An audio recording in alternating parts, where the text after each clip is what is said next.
Hi everybody, how's it going? Welcome back to Phoenix Wright, Ace Attorney. We're in court once again, and we're about to cross-examine Sal Manella's statement here. We heard it at the end of the last episode. We haven't got any evidence or anything to back us up really, so I think we're just going to have to press and see if we can find anything, I suppose. Anything that could help us, any straws we can grasp at. So, I was at the studios for around 9 that morning. Is that when you always come to work? Oh no, I come in all sorts of hours. It's the industry way. I know all about the freaks in your industry. Still, for what it's worth, I was pretty busy all that day. I think that's what that means. Tell us more about that. During the morning, I was doing an action scene run-through. In the employee area? That's right. It was a fight scene between the Steel Samurai and the Evil Magistrate. Was anyone else at the run-through? Oh yeah, that security lady was sitting there watching the whole thing. Lol.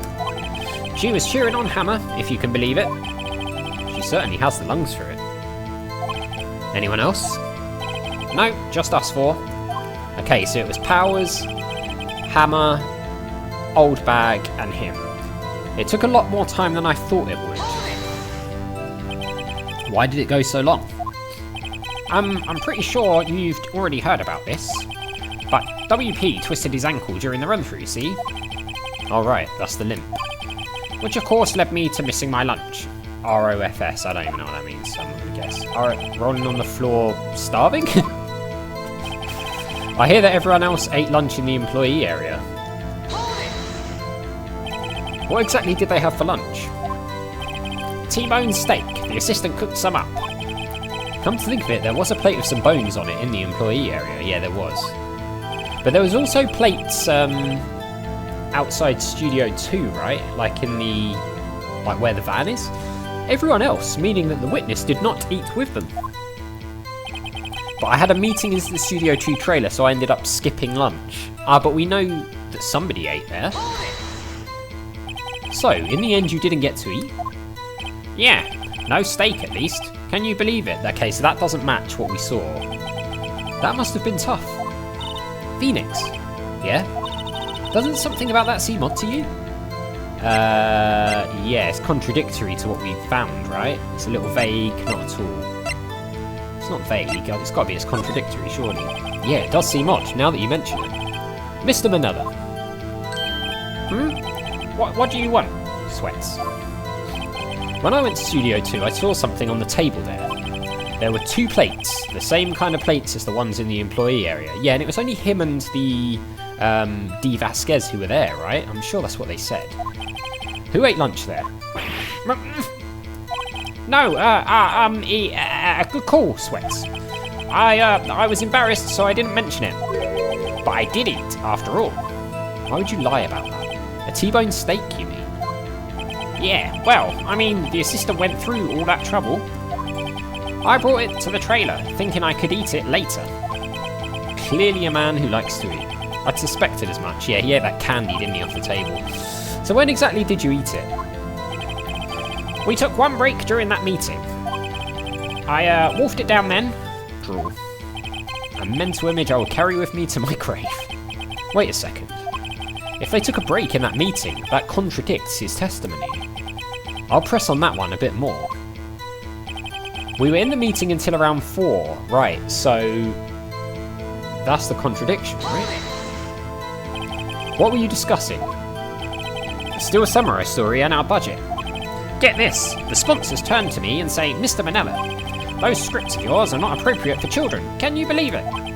Actually, I kinda can. So nobody left the table during the whole meeting? During the meeting, well, I'm pretty sure no one left their chairs. Alright, well, somebody must have left their chairs, because he said there was a break. So something's not adding up here. You didn't take a single break. Well, yeah, not a one, Sweats. What's he sweating so much about, I wonder? If only I had an idea. Wait a second. Maybe I do have an idea. Press harder. Wait a second. Mr. Manella, you've just contradicted yourself. Didn't you just tell the court that you ate that T-bone steak during a break? Oops. Well, Mr. Manella, what's this all about? Well, yeah, I guess we did take a little break. Phoenix, great job.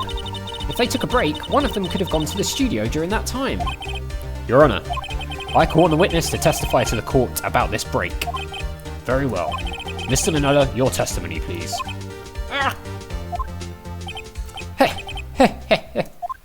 Why is he laughing? Uh-oh, Edgeworth is laughing.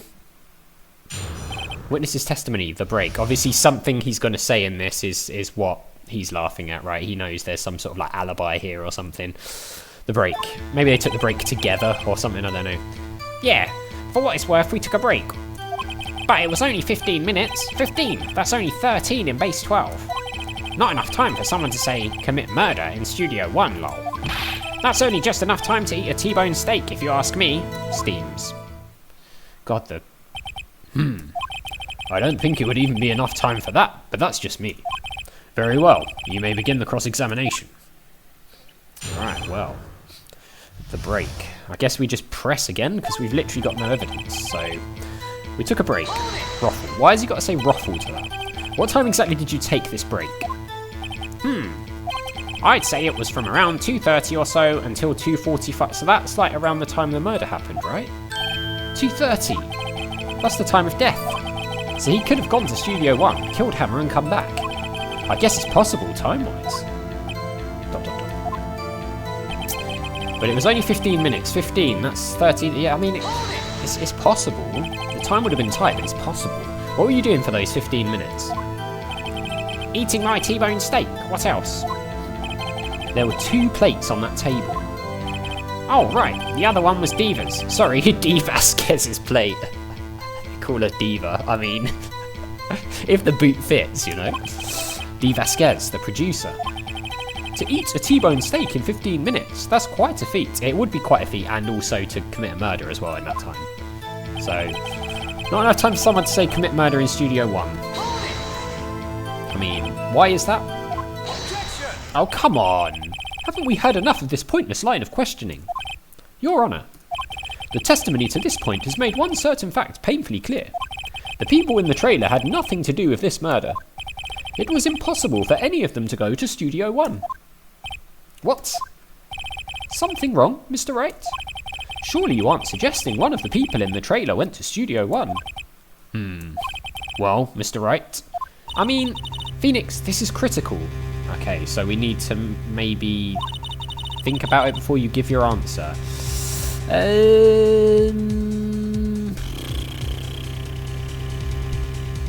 I mean, so do we have an answer?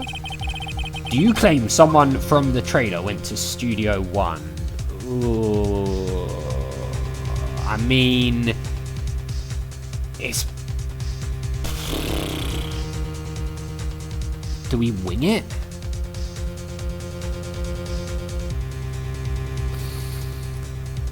I claim it and claim it loud. I mean, it's very unlikely, right?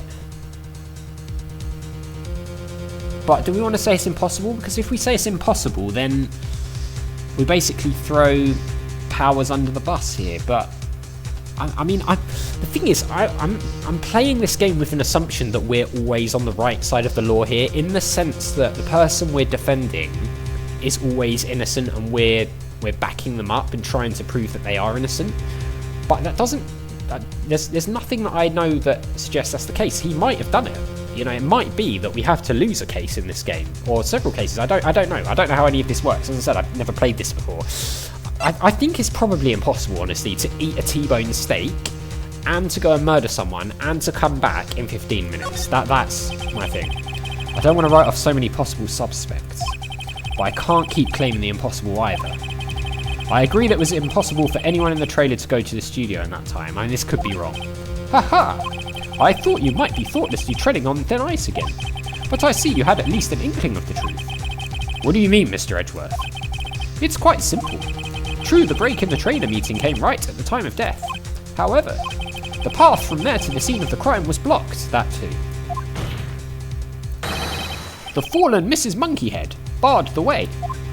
Was it Mrs. Monkeyhead? At around 2:15, a strong gust of wind knocked off the studio mascot's head. Ergo, When the people in the trailer took a break at 2:30, the way to the studio was blocked. Blocked by Mrs. Monkey's severed head. ...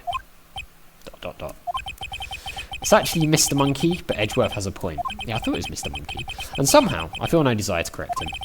I believe we have seen enough evidence. That seems like such a detail that Edgeworth wouldn't overlook, though, getting the name wrong. I would like to relieve Mr. Manella from the stand. What? It's over? Oh, maybe we were meant to claim that it was the truth? But then surely he would have just objected with that, and then we would have got shot down, I don't know. Very well, the court's opinion on this case is as follows. Oh god, we might have screwed. We have found that there were several other people in Studio 2 on the day of the murder. However, it is also clear that none of these people could have gone to Studio 1. They therefore have no relation to this case. Furthermore, with regards to the photo of the Steel Samurai, given the size of the costume, no one other than Mr. Powers could have worn it that day. All that is lacking is decisive evidence that he is the one who did it. If we had that, I'm afraid I would have to find Mr. Powers guilty. Your Honour! Oh god, is he going to present it? Are we going to get game over? The prosecution is pleased to announce that we indeed have decisive evidence. A witness. Ah, we might have screwed up by pressing no. We might be looking at our first game over, guys. Who is this witness, Mr. Edgeworth? My witness saw at the very moment when the Steel Samurai skewered the victim. Oh, that's going to be the kid, right? It's going to be the kid. Order. I will have order. I see. Court will take a 10-minute recess, after which we will hear your witness. Court is adjourned for recess. Right, recess.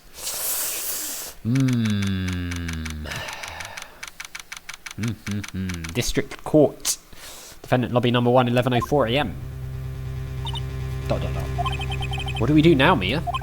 If everyone in that trailer has an alibi... ... I'm sorry, Phoenix. I guess I was wrong. Mia? Don't tell me you're giving up. If you give up, what hope do I have? ... Don't get me wrong. I've never given up on a trial before, not while there was a chance. Only one thing became clear in your cross-examination. The people in the trailer could not have gone to Studio 1. I thought there was more to it than that, but I was wrong. And that's all there is. What's gonna happen to me? It kinda seems like everyone in that courtroom thinks I did it. They think I'm a murderer. Don't worry, Mr. Powers. If you're innocent, we will prove it. I guarantee it. Leave it to us and be yourself. Be strong. You are the Steel Samurai, hero to children everywhere, after all. Thanks. Okay, Phoenix. This one's for the kids. Let's do it. Right, so we're going back in. October 19th, 11:15 AM, District Court. Yeah, courtroom number 4. Well, I guess we're going to see who this witness is. It's got to be the kid, right? Unless he's got someone else up his sleeve that we don't even know about. Court is back in session for the trial of Mr. Will Powers. The prosecution has a concern. As our witness is a grade schooler of tender years, and this is a murder case, there we go. We worry that the defence might cause unnecessary trauma with his cruel questioning. Are you kidding me?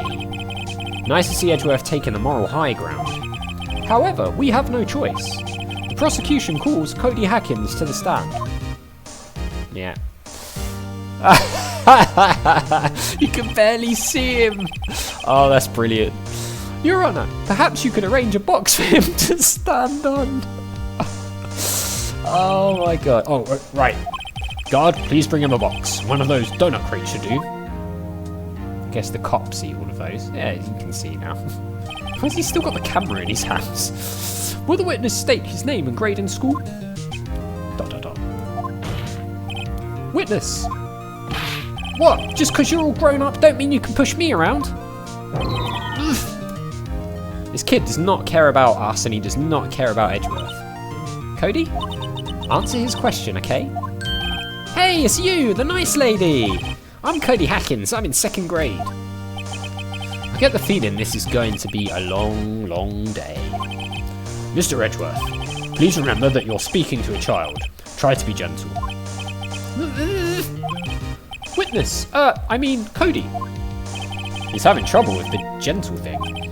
You were present, were you? You were present, you were at Global Studios on the day of the, incident? You got a problem with that? please tell us what you saw that day? What, Pops? You want me to tell you and Gramps with the beard over there? Just, Mr. Edgeworth will be fine. Oh my god, a very long day. Incidentally, photographic equipment is strictly forbidden in this courtroom. My apologies, Your Honour. He said he wouldn't testify if he could bring it. I'd like special permission if that's possible. Wait, so you're saying you had to bargain terms with the kid and you lost?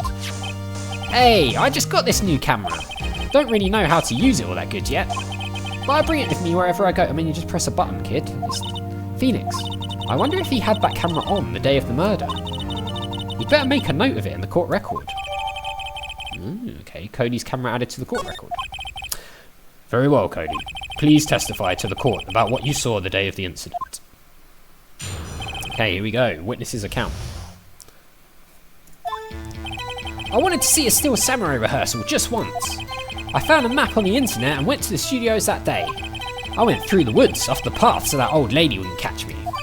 I was going for the studio. I got kinda lost on the way though, for about 30 minutes. When I came out by the studio, there was the Steel Samurai. It totally rocked. Right before my eyes out came the bad guy. Of course, the Steel Samurai took him down. Pow! If I had my camera with me, that would have been the time for a shot, I tell you. Oh, so he didn't have the camera.